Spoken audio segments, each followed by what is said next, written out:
Mesdames, Messieurs, peuple congolais, chers membres de la diaspora, je vous informe que le futur ou l'avenir, c'est tout justement le passé et le présent qu'on ignore. De ce fait, question. Pourquoi l'après Denis Sassou Nguesso, inévitable, s'annonce-t-il incertain et mouvementé à la fois? C'est pour trois raisons. La première raison est psychanalytique. Quand on parle de psychanalyse, on pense tout naturellement au parcours mental, psychologique, psychique de l'individu en fonction de son milieu. Ce milieu peut être familial ou social, politique, culturel, etc. Par exemple, Denis Sassou Nguesso, arrivant chez nous au Congo-Brazzaville en 1943, n'était pas né pour piétiner et fracasser notre pays. Il n'était pas prédisposé. Mais le comportement liberticide, antidémocratique, antisocial, immoral, dissolu, confiscatoire, traite aux trahisons du peuple congolais et de ce pays est acquis. C'est en fonction de l'environnement social, politique, culturel. Donc quand on parle de psychanalyse, on pense à ce parcours-là, de l'enfance jusqu'à l'âge adulte, jusqu'à la mort. Donc Aya Tongala a aussi sa psychanalyse, de son enfance jusqu'à ce que je suis aujourd'hui. Donc j'ai ma psychanalyse, chacun de nous a sa psychanalyse. De ce fait, nous avions parmi nous les victimes de Denis Sassou Nguesso, des gens qui seront à tout instant au pouvoir. Ben oui, le pouvoir, ce n'est pas seulement être président de la République. Le pouvoir, c'est être aussi Premier ministre, membre du gouvernement et membre de tous les corps constitués de l'État ou responsable, que ce soit au niveau des administrations, au niveau des institutions, etc., etc. Mais ces gens-là, une fois qu'ils auront les moyens de l'État, avec leur psychanalyse, en référence à Sassou Nguesso, vous le savez que 9 Congolais sur 10 sont des victimes de Denis Sassou Nguesso sur différentes échelles, locales, régionales, nationales et même dans la diaspora. Sassou Nguesso est le champion hors catégorie de la haute trahison. Mais quand cet individu antisocial et crimogène a les moyens de l'État, la suite on la connaît puisque le poisson pourrit toujours par la tête. Et donc, nous avions en nous cette psychanalyse qui est dangereuse pour nous, individuellement et collectivement. Ça n'a rien à voir avec le tribalisme, ni le régionalisme. Ça n'a rien à voir avec les intérêts particuliers ou partisans. Et encore moins des conflits d'intérêts. C'est d'abord dans la tête, le psychisme, l'injustice, l'oppression et la barbarie subie par chaque individu en fonction de son éducation, de beaucoup de choses comme ça. Donc ce pays-là est une bombe à retardement psychanalytique. Puisque depuis déjà plus de 50 ans, on essaie de tuer, massacrer des gens ici. Le futur, c'est tout justement le passé et le présent qu'on ignore. Si vous ne vous engagez pas, qui aurait pu croire qu'au moment que ça soit arrivé au pouvoir, avec Marine Ngouabi déjà. Moi, nous, on rentré à l'école primaire. Mais qui aurait pensé que nous, aujourd'hui, on est en train de résoudre les erreurs des anciens. Le futur, c'est justement le passé qu'on ignore. Donc, il faut en tenir compte de cette psychanalyse. Donc, il y a des gens dans ce pays qui ont des réflexes comme Sassou Nguesso. Il y en a beaucoup. Et ces gens-là seront dans les administrations, les institutions et autres. Donc, cette psychanalyse-là est à prendre en compte pour préparer déjà l'avenir de ce pays. Au point de vue déjà de la justice, de l'intérêt général et surtout du respect du but de la condition humaine, sociale et existentielle. Donc, la première raison là est importante puisque nous sommes assis sur une bombe à retardement psychanalytique, de règlement des comptes enfouis, des contentieux historiques non réglés. Ça soit fait trop de mal dans ce pays continue à nous narguer sur différentes échelles. Il a entraîné, conditionné et mis certains sous emprise de l'injustice, de l'oppression et de la barbarie. Ils deviennent, c'est comme on dit dans la maladie de Stockholm, le syndrome de Stockholm. Donc tous ces gens viennent devenir les serviteurs d'un régime criminel. Donc il faut en tenir compte de ça. Sassou n'a pas de monopole de cette psychanalyse. Elle est humaine. Donc il y a des gens au creux de leur lit, quand il sera le matin, se dit que tôt ou tard, il sera là. Et donc il faut en tenir compte de ça. Sassou n'a pas de monopole de la violence, de l'injustice, de l'oppression et tout ce qui fait contre nous. Non, il a ça parce qu'il a les moyens de l'État. Ces moyens-là sont impersonnels. Tôt ou tard, à tout instant, peut revenir aux mains des gens, des nouveaux acteurs. Maintenant, quelle est leur psychanalyse? Quelle sera leur psychanalyse? En fonction de la problématique, de la chute et des enjeux de la prestation. Mesdames, Messieurs, peuple congolais, voilà pour cette raison psychanalytique et qu'il faut en tenir compte. Nous avons des fous, des folles, des gens parfois psychologiquement dérangés et que c'est comme une énergie potentielle qui est là, qui bouillonne. Tôt ou tard, j'attraperai les Sassou et les Nguesso et je le ferai pareil, comme il a fait aux autres. Il y a des gens qui pensent comme ça. Il faut prendre cette diversité de comportements. Il faut en tenir compte de ça. Donc notre environnement politique est problématique. Déjà pendant la chute de Sassou, mais peut-être aussi encore plus grave, parce que les gens qui vont être au pouvoir auront de ces moyens de l'État. Que Sassou aujourd'hui, il est tout puissant là, il fait là, mais ce n'est pas lui. On sait bien comment il est arrivé. Son pouvoir n'est pas une loi naturelle. Son pouvoir est accidentel. Il est arrivé par un coup d'État sanglant Force Afrique qui a coûté la vie à plus de 400 000 morts. Et donc là, son pouvoir là est sale, est sanguinaire et autre. Donc vous imaginez ce qui se passe dans la tête des victimes et des familles des victimes qui ont transmis cette histoire-là de génération en génération en ce moment. Parce que celui qui blesse ou tue peut oublier, mais celui qui porte les cicatrices ou les deux n'oublie pas à tout instant. Je vous dis sincèrement, je ne suis qu'un lanceur d'alerte. Une veille de conscience. Mesdames et Messieurs, peuple congolais, la deuxième raison pour laquelle l'après Denis Sassou Nguesso annoncé sera incertain et mouvementé est psychologique. La psychologie, au point de vue neuroscientifique ou biologique, est la résultante de deux facteurs. Le facteur déjà psychanalytique, donc ton parcours, les comportements acquis, tes réflexes acquis, des réflexes conditionnels. Mais il faut aussi ajouter le facteur environnement, bref, la situation. Au moment où ça se va tomber,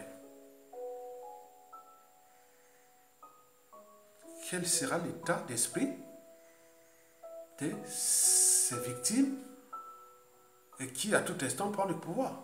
Cette, cette psychologie-là, c'est très important parce qu'elle dépend de la psychanalyse et de l'environnement. Et cet environnement dépend de la problématique de la chute de Sassou Nguesso et des enjeux au moment de la chute de Sassou Nguesso. Il faut en tenir compte. Nous avons ici des gens qui vraiment voudraient faire du mal à certaines personnes.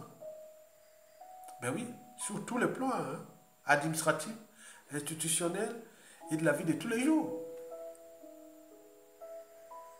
Donc la psychologie, l'état d'esprit des gens-là qui seront là au moment de la chute de Sassou Nguesso, civils, politiques et militaires, du nord au sud, de l'est à l'ouest, ne vous figez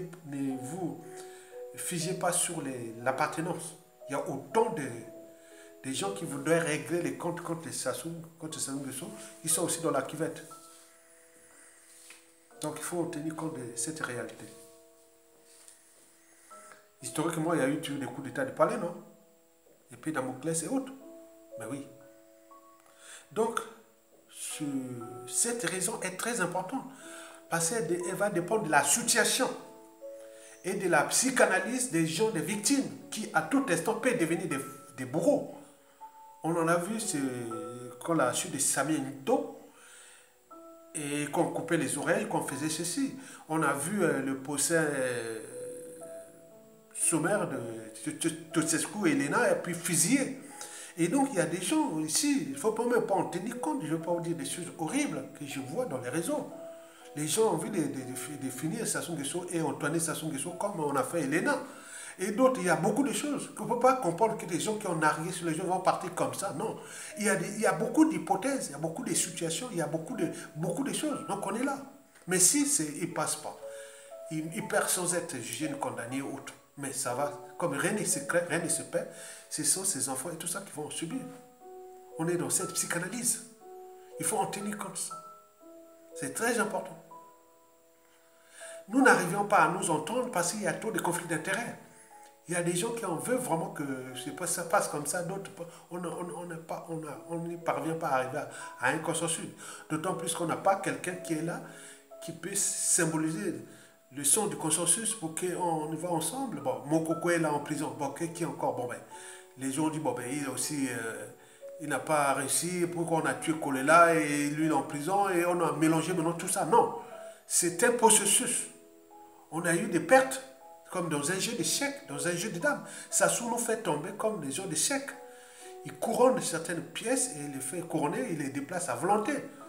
Comme on a vu les Tchati Mabiala, on a vu tout ça, les gens, tout ça, dès qu'ils neutralisent, l'autre, il vous couronnez à terre. Vous imaginez, mesdames, messieurs, soyez vous-même conscients. Voyez les Sassou Nguesso, ils vont se trahir à gogo, grave, grave. Vous allez voir ça. Donc, il ne faut pas rester sur les émotions et l'appartenance autre.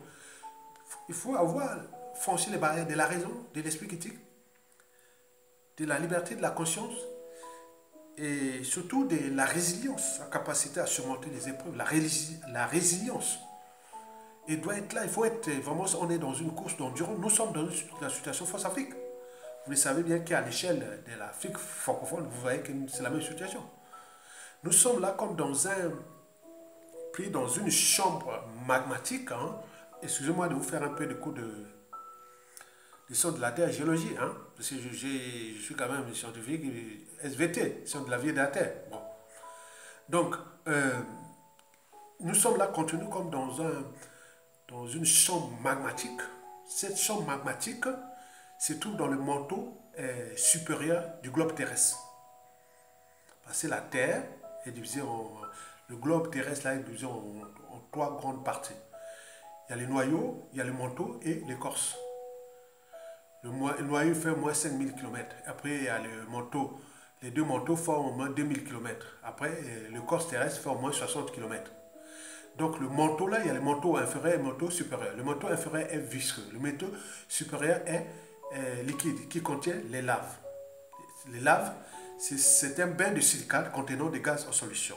Et ces gaz-là, en fonction de la technique des plaques, hein, la tectonique des plaques, que ce soit les tremblements de terre et autres, les zones de subduction et autres.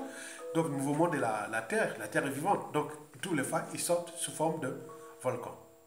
Et donc, nous sommes contenus dans cette zone France Afrique-là comme ça. Donc, il y a des gens qui trouvent les failles et s'échappent, comme on a vu au Mali ou en Centrafrique. Et combien d'autres dans toute la zone France Afrique.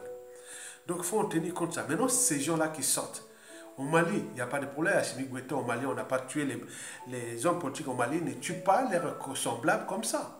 Au Centrafrique, on n'a pas eu aussi des cas comme ça. Mais chez nous, depuis 50 ans, ça se tue. C'est un criminel qui est là.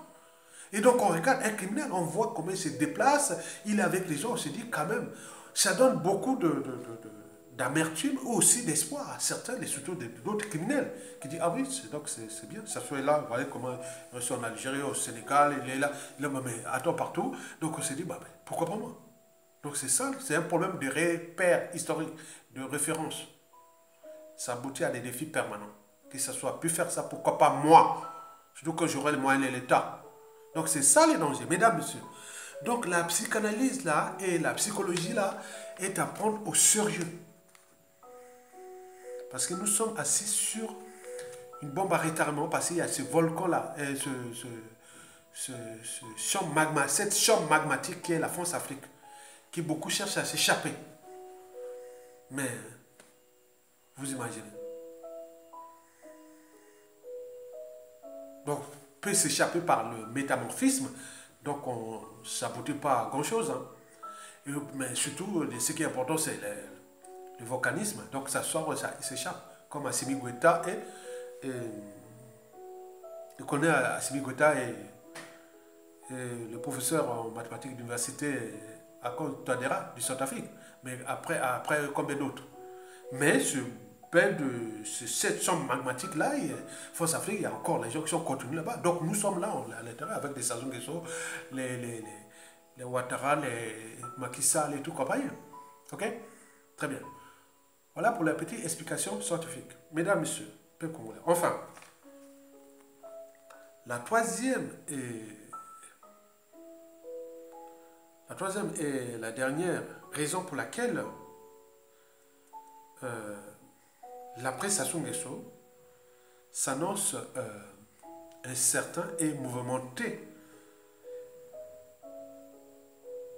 est ou sera en rapport avec le défi permanent. Les repères historiques. Nous avions besoin des repères. Par exemple, moi, je vous dis sincèrement, moi je ne me cache pas. Hein. Moi, au pays là-bas, ils sont civils, politiques et militaires. Il y a beaucoup d'officiers, de gardes, de lieutenants général, ils sont là au pays là-bas, hein, beaucoup. Hein. Je vous dis sincèrement, moi, c'est ma caverne et Libaba là-bas. Hein. Ils sont du nord au sud et l'est, c'est beaucoup de ma tribu. Il y a aussi des professeurs d'université, des collèges, et au village, partout. Alors, ils ont quelque part la référence d'Ayatonga, puisque j'ai fait un bon parcours scolaire et universitaire et tout là-bas au pays. Ils ont enseigné au lycée et puis venir ici. Mais dans la vie de tous les jours, j'étais le plus humble et autre. Donc, c'est une référence. Donc là, quand ils m'écoutent, là, ils me regardent. Ah tiens, beaucoup viennent là pour la curiosité. Ah, ça fait longtemps, on ne l'a plus vu. Oh là là, on voit maintenant, merci Internet qui avait dit à nous, ah oui, on voit quand même Aya, ah, on voit Tonga. Donc chez nous, on m'a quoi là-bas, on m'appelle toujours Tonga. Tonga en lingala, c'est aiguille, hein, l'aiguille, hein, vous voyez ça. Tonga, ah tiens, venez voir Tonga, voilà, donc on dit ça là-bas. Ça c'est bien. Donc, on a besoin des repères historiques. Et donc là, sur les repères historiques de Sassou, c'est son parcours psychanalytique et politique et autres, avec des conséquences dans la zone France-Afrique. Imaginez-vous que Sassou Nguesso part du pouvoir sans être jugé ni condamné, sans payer la rançon de la gloire, c'est-à-dire l'humiliation, comme ça s'est passé ailleurs. Donc nous rentrons dans la permanence des défis permanents. On est bien d'accord, non? Denis Sassou Nguesso a pu faire ça. Et pourquoi pas moi? Parce que, au vu des indicateurs, il a 84 ans, il ne s'est pas vendu là, par-ci, par-là. Il risque de quitter le pouvoir sans être humilié ni condamné. Ben oui. Il est certain que l'après sera incertain et mouvementé. Ça fait partie des repères. Sassou a pu faire ça. Il est parti tranquille. Mais pourquoi pas moi? C'est vraiment, il faut en tenir compte, c'est la réalité. Nous avons besoin de ces repères. Les repères intellectuels, dans chaque nation, société donnée, il y a des repères, même au niveau famille et autres. On dit ça c'est la référence. Ils sont médecins, ils sont partout dans le monde entier. Nous avions par exemple dans ma tribu de Makwa, hein, la plus nombreuse du Nord, hein, en France ici, j'ai déjà, dans ma tribu, hein, qui me connaissent, il y a 50 médecins spécialistes. 50 médecins qui sont originaires de ma tribu. Ils sont en France, ils exercent ici en France, qui m'écoutent là. On peut en multiplier, 50 spécialistes. Et donc, on multiplie ça aux pays qui sont aussi dans les diasporas et autres. Donc, les repères historiques, c'est très très important. Méfiez-vous des apparences. Car hormis les problématiques psychanalytiques et psychologiques précitées, il faut aussi en tenir compte des indicateurs. Et ces indicateurs-là, à l'échelle de notre pays, sont déjà culturels, tribales, ethniques, et puis géopolitiques nord-sud. Sachant qu'on a massacré dans le sud. C'est vrai que le sud a perdu plein de grands cerveaux du sud. On était tous massacrés. Sud Congo. Maintenant là, ils s'attaquent aussi au nord. Non, moi du nord, quoi. Je vous l'ai dit, depuis 2011, j'ai échappé à plusieurs tentatives d'assassinat ici. Hein. Ça, je vous dis sincèrement, hein. C'est pas de la rigolade. Hein. C'est peut-être que je vais laisser ma peau à tout Antonin. Donc, ils ont mis des systèmes sophistiqués. Donc, attendez, ça, combien ça coûte? Tous ces gens passent là, voilà. Donc, vous imaginez. Donc, ça, c'est très important. Sassou va partir et ne pas être jugé. Quel repère historique déjà à l'échelle de notre pays et de la France-Afrique? C'est le défi permanent. Il faut en tenir compte des enjeux à venir, les enjeux politiques, les enjeux aussi géopolitiques et géostatistiques, en fonction de la réorganisation du monde aujourd'hui à l'échelle de la France-Afrique et surtout au niveau de notre pays. Sassou est là par effraction. Il a tué des gens. Il a tué des gens. Il a tué. Et parmi nous, il y a des gens qui se disent non, pourquoi pas moi? Je vous dis pour rappeler toujours le capitaine d'essai de Sassou Nguesso. Officiellement, on parle d'il y a plus de 400 000 morts. Mais c'était des humains. Maintenant là, c'est plus, il continue. Le système s'est emballé comme dans une réaction en chaîne, réaction nucléaire. Vous savez que le noyau d'uranium est le plus lourd. Parce qu'il il est lourd, mais plus c'est lourd, plus c'est instable. Vous mettez un proton sur un noyau d'uranium, ça provoque une réaction en chaîne. L'énergie colossale qu'on appelle l'énergie nucléaire, la bombe atomique. Sassou a bombardé un proton sur le noyau de Congo-Brazzaville, donc ça crée des réactions en chaîne, on s'entretue, on s'est trahi. En fait, non, c'est en chaîne. Mais après, lui, les réflexes là, ne vont pas tomber comme ça. Donc, si on n'a pas un cadre, un décor, et vraiment un environnement par rapport à ça, d'autant plus que cette Afrique devient la proie des conflits entre l'Eurasie et l'Occident, qui aujourd'hui commence à se positionner ses forces en Afrique. Ce n'est pas pour nous aider, c'est pour que nous restons toujours bas. Puisque, bon, pourquoi ce qui se passe là-bas. Donc, vous imaginez les enjeux qui vont venir à l'échelle de notre continent et surtout au niveau sous-régional. Mais qui les gens qui seront là au pouvoir dans les situations d'instabilité? Mais les premières victimes, ce sont les clans et Sassou Nguesso qui vont payer le prix.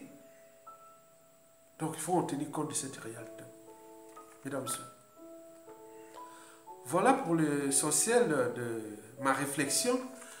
Déjà, une humaine, deux congolaises, parce que je suis congolais. Trois, des citoyens, il a des droits et des devoirs.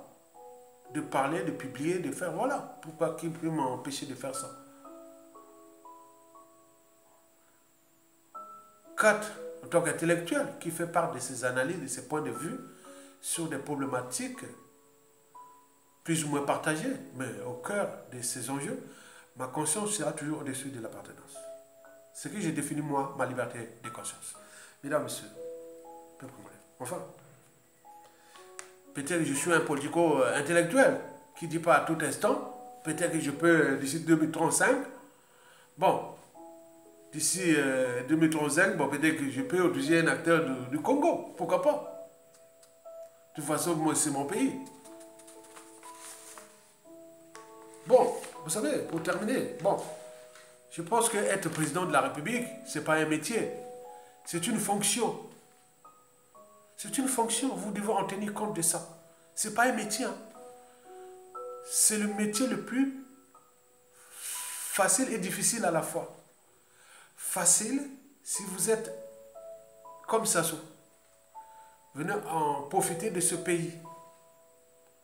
Vous en abusez, vous faites toujours, c'est facile. Parce qu'on travaille pour vous, vous êtes là à faire la belle vie, quoi. À voyager comme un pigeon voyager, à comploter et autres. Ça, ce métier-là peut être, la fonction-là peut être facile pour ça. Donc, au bout du compte, le pays s'enfonce. Le peuple est piétiné, ce qui fait ça. Mais ce métier peut être difficile. Difficile parce qu'il faut en tenir compte des 10 mots-clés. Pour être président, un bon président de la République, il faut en tenir compte des 10 mots-clés que je vais vous citer. Je vous rappelle que ce n'est pas un métier. Ce n'est pas un métier. Hein. C'est une fonction. C'est des responsabilités du destin d'un peuple, d'une nation. Bien comme autre. Là, tu te rends compte qu'il y a du poids. Tu dis, ah tiens, je suis ministre de la République, je suis président de la République, je suis point. Même les directeurs stratégiques des administrations, ce n'est pas que le pouvoir politique, ministre et autres, mais il y a beaucoup de gens, par exemple à la suite des stations, beaucoup vont être dans les grandes administrations du Congo, et ceux qui seront aussi créés, hein, plus les institutions, les missions diplomatiques, et consuls, et beaucoup, on a beaucoup là, travaillé pour la résistance. Tous ces gens-là seront virés. Ils ont échoué.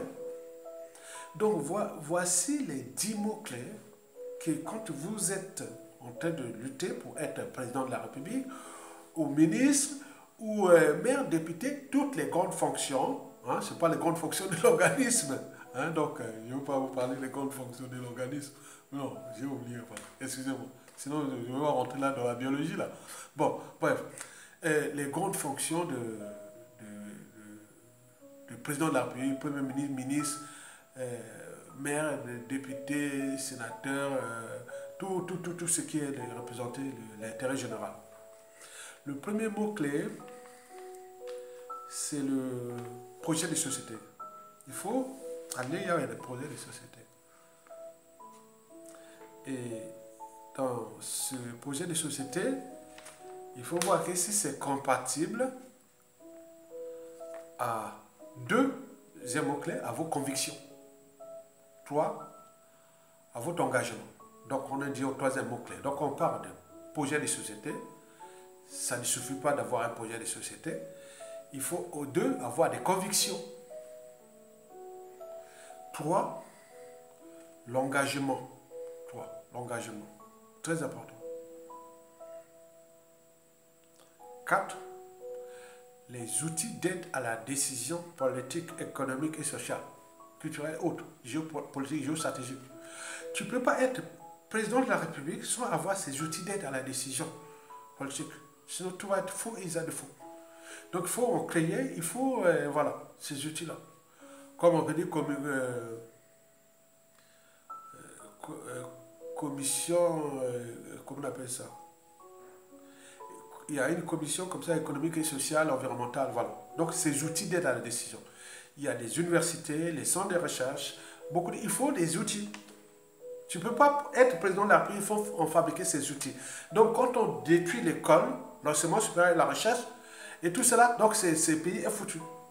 Je ne peux pas prendre une décision environnementale, ou même une décision pour gérer un écosystème, par exemple, dans le Mayombe, ou même dans le massif du Chahut, ou même voilà, dans le pool, ou même dans la cuvette ouest, ou la songa, ou la Kuala, moi je ne peux pas prendre une décision comme ça non, dans la tête, non.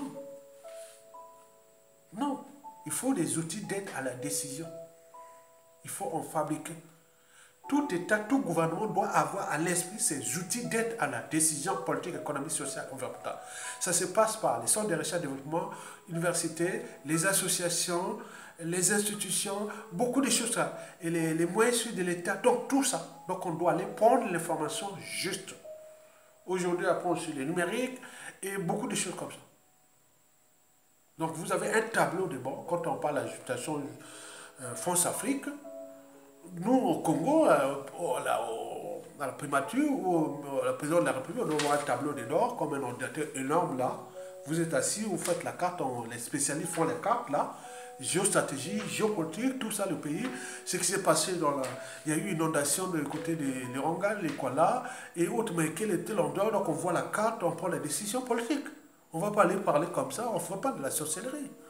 La politique, ce n'est pas de la sorcellerie, hein, comme le fait Sassou Nguesso. Donc, ce quatrième mot-clé-là est important. Donc, je commence. 1. Projet de société. 2. De conviction. 3. Leçon de l'engagement. Parce qu'une fois que vous êtes engagé, vous n'avez même pas peur. Hein. Vous n'avez même plus peur. L'engagement, c'est ça. 4. Ce sont des outils d'aide à la décision. Mais vous savez que bon, la vie n'est pas... La vie, l'humanité est une contradiction. Donc, le cinquième mot, ce sont les antagonismes. Et vous aurez, dans la vie politique, économique, sociale, vous aurez des antagonismes. Donc, il faut en tenir compte de ces antagonismes. Et ces antagonismes-là aboutissent souvent au sixième mot-clé, le positionnement. On doit se positionner. Quand il y a des antagonismes, il faut se positionner. Vous êtes France-Afrique ou anti-France-Afrique. Il ne faut pas faire... non, c'est pas bon. C'est comme mélanger du pop au sale et mélanger. Non, il faut se positionner. Et expliquer pourquoi vous êtes positionné. Donc, à ce moment-là, on rentre dans le septième mot-clé qu'on appelle les arbitrages. Il faut les arbitrages sur différentes échelles. Individuelles, locales, départementales, nationales, même au niveau France-Afrique, nous aurons des arbitrages à faire. Mais ces arbitrages-là prennent en compte déjà les outils d'aide à la décision, les antagonismes et le positionnement des uns et des autres. En huitième mot-clé, c'est des synergies. Trouver toujours les synergies. Les synergies vont dans le sens du consensus. Donc il faut toujours être à la recherche du consensus. C'est très important. 9. Trouver des complémentarités, des alliés.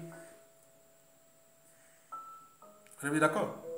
Et 10, enfin, il faut, toute activité humaine nécessite qu'on fasse une évaluation, un bilan. Il faut un bilan. Le 10e mot-clé, c'est le bilan. Il ne faut pas faire une activité humaine et rester là comme, voilà, non. Les animaux n'ont pas de bilan à faire, mais nous, les humains, on a déjà un bilan à faire. Le bilan de sa vie, le bilan de politique, le bilan, oui, c'est ça. Donc, je commence. Premier mot-clé. Poser les sociétés.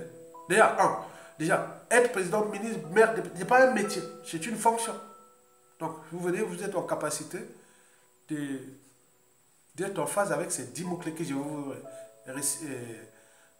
vous rappeler. Le premier mot-clé, c'est projet de société. Deuxième mot-clé, conviction. Troisième, leçon d'engagement. Quatrième mot-clé, les outils d'aide à la décision. Politique, économique, autre. Cinquième mot-clé, ce sont les antagonismes. Il faut être à l'écoute des antagonismes. Le sixième mot-clé, c'est le positionnement. Le septième mot-clé, ce sont les arbitrages. Huitième mot-clé, ce sont des synergies. Il faut trouver des synergies, les consensus.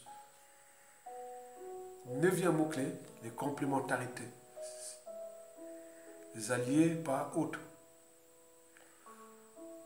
Enfin, 10e mot-clé, c'est l'évaluation ou le bilan.